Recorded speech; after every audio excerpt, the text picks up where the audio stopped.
Well, you spoke several times before about ideological subversion. That is a phrase that I'm afraid some Americans don't fully understand.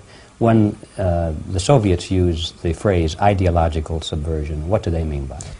Ideological subversion is the process which is legitimate, overt, and open. You can see it with your own eyes. All you have to do, all American mass media has to do, is to unplug their bananas from their ears, open up their eyes, and they can see it. There is no mystery. There is nothing to do with espionage. I know that espionage, intelligence gathering, looks more romantic. It sells more deodorants through the advertising, probably. That's why your Hollywood producers are so crazy about James Bond type of thrillers. But in reality, the main emphasis of the KGB is not in the area of intelligence at all. According to my opinion and opinion of many defectors of my caliber, only about 15% of time, money, and manpower is spent on espionage as such. The other 85% is a slow process which we call either ideological subversion or active measures, активные мероприятия in the language of the KGB, or psychological warfare. What it basically means is to change the perception of reality of every American to such an extent that despite of the abundance of information, no one is able to come to sensible conclusions in the interests of defending themselves, their families, their community, and their country. It's a great brainwashing process which goes very slow, and it's divided in 4 basic stages. The first one being demoralization. It takes from 15 to 20 years to demoralize a nation. Why that many years? Because this is the minimum number of years which requires to educate one generation of students in the country of your enemy, exposed to the ideology of the enemy. In other words, Marxism-Leninism ideology is being pumped into the soft heads of at least 3 generations of American students without being challenged or counterbalanced by the basic values of Americanism, American patriotism. The result you can see. Most of the people who graduated in the 60s, dropouts or half-baked intellectuals, are now occupying the positions of power in the government, civil service, business, mass media, educational system.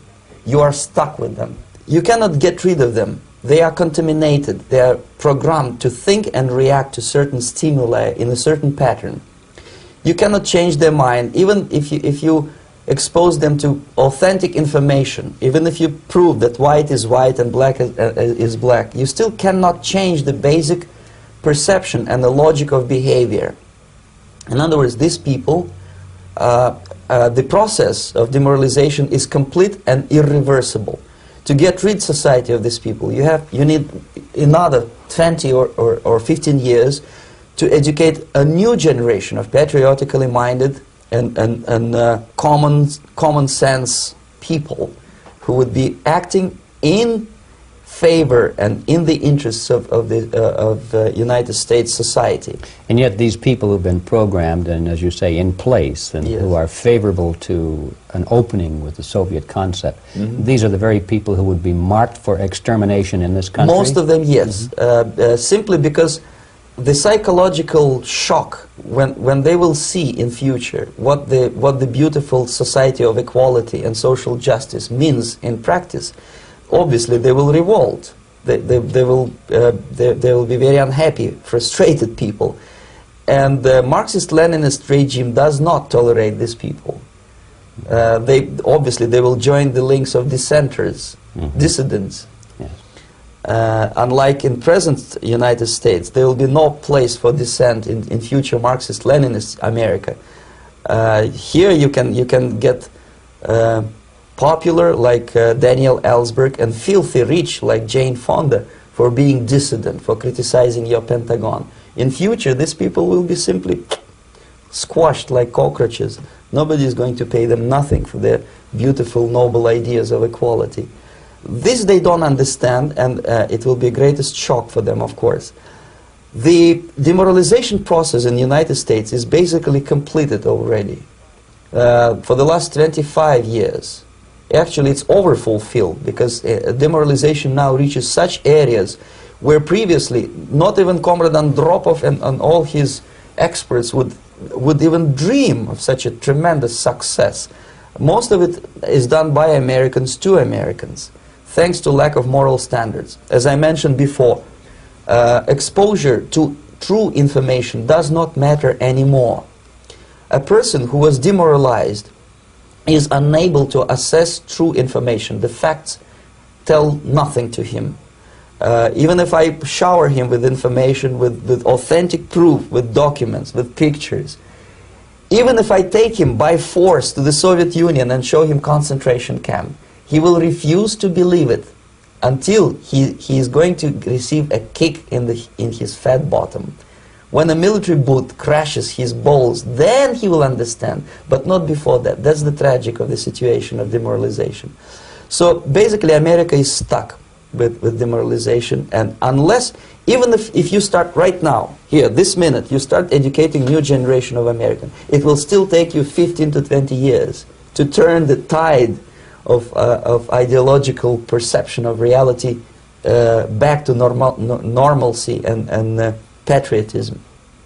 The next stage is destabilization. This time, subverter does not care about your ideas and the patterns of your consumption. Whether you eat junk food and get fat and flabby, doesn't matter anymore. This time, and it takes only from 2 to 5 years to destabilize a nation, what matters is essentials: economy, foreign relations, defense systems. And you can see it quite clearly that in some areas, in such sensitive areas as defense and economy, the influence of Marxist-Leninist ideas in the United States is absolutely fantastic. I could never believe it 14 years ago when I landed in this part of the world, that the process will go that fast. The next stage, of course, is crisis. It may take only up to 6 weeks to bring a country to the verge of crisis. You can see it in Central America now. And after crisis, with a violent change of power, structure, and economy, you have so-called the period of normalization. It may last indefinitely. Normalization is a cynical expression borrowed from Soviet propaganda. When the Soviet tanks moved into Czechoslovakia in '68, Comrade Brezhnev said, "Now the situation in brotherly Czechoslovakia is normalized." This is what will happen in the United States if you allow all these schmucks to bring the country to crisis, to promise people all kind of goodies and the paradise on earth, to destabilize your economy, to eliminate the principle of free market competition, and to put a big brother government in Washington, D.C., with benevolent dictators like Walter Mondale, who will promise lots of things, never mind whether the promises are fulfillable or not. He will go to Moscow to kiss the bottoms of new generation of Soviet assassins. Never mind. He will create false illusions that the situation is under control. Situation is not under control. Situation is disgustingly out of control. Most of the American politicians, media, and educational system trains another generation of people who think they are living at a peacetime. False. United States is in the state of war, undeclared total war against the basic principles and the foundations of this system. And the initiator of this war is not Comrade Andropov, of course. It's the system. However ridiculous it may sound, the world communist system, or the world communist conspiracy. Whether I scare some people or not, I don't give a hoot. If you are not scared by now, nothing can scare you. But you don't have to be paranoid about it. What actually happens now, that unlike myself, you have literally several years to live on unless the United States wake up. The time bomb is ticking. With every second, the disaster is coming closer and closer. Unlike myself, you will have nowhere to defect to, unless you want to live in Antarctica with penguins. This is it. This is the last country of freedom and possibility.